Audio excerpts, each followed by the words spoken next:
নমস্কার, নিউজ 18 বাংলায় আপনাদের সকলকে স্বাগত। আপনাদের সঙ্গে রয়েছে আমি সোনিয়া। শুরুতে নজর রাখতে হচ্ছে এই বুলেটিনে।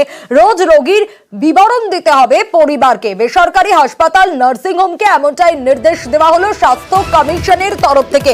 কি নির্দেশ দেওয়া হয়েছে স্বাস্থ্য কমিশনের তরফ থেকে, আরো বিস্তারিত অভিজিতের থেকে জানবো। অভিজিৎ। সোনিয়া, বিভিন্ন সময়ে দেখা যায় যে বেসরকারি হাসপাতাল, নার্সিংহোমে ভর্তি থাকা রোগী এবং রোগীর পরিবারের সঙ্গে হাসপাতাল কর্তৃপক্ষের বাদানুবাদ। কারণ রোগীর শারীরিক অবস্থার সঠিক তথ্য হাসপাতাল কর্তৃপক্ষ দেয় না, এমনটাই অভিযোগ থাকে রোগীর পরিবারের। এবং অনেক ক্ষেত্রে অভিযোগ থাকে যে বিল, যে রোগীর যে চিকিৎসার যে খরচ হচ্ছে, সেই খরচের বিস্তারিত বিবরণ দেওয়া হয় না।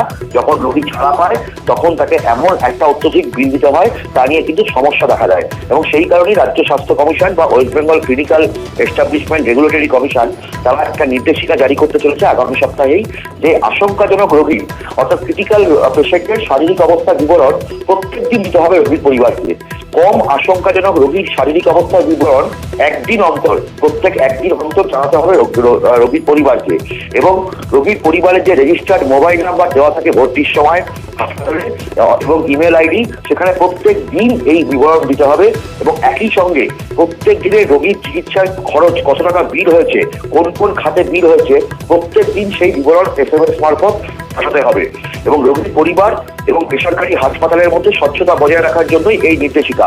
এবং একই সঙ্গে কি চিকিৎসা হলো, কি ওষুধ প্রয়োগ হলো, কোন কোন ডাক্তার দেখছেন, এই সমস্ত বিস্তারিত বিবরণ প্রত্যেক দিন কিন্তু এই ক্রিটিক্যাল পেশেন্টদেরকে দিতে হবে, তার ফ্যামিলিকে। এবং কম ক্রিটিক্যাল পেশেন্টদেরকে একদিন অন্তর এই বিস্তারিত বিবরণ দিতে হবে। বেশ অভিজিৎ।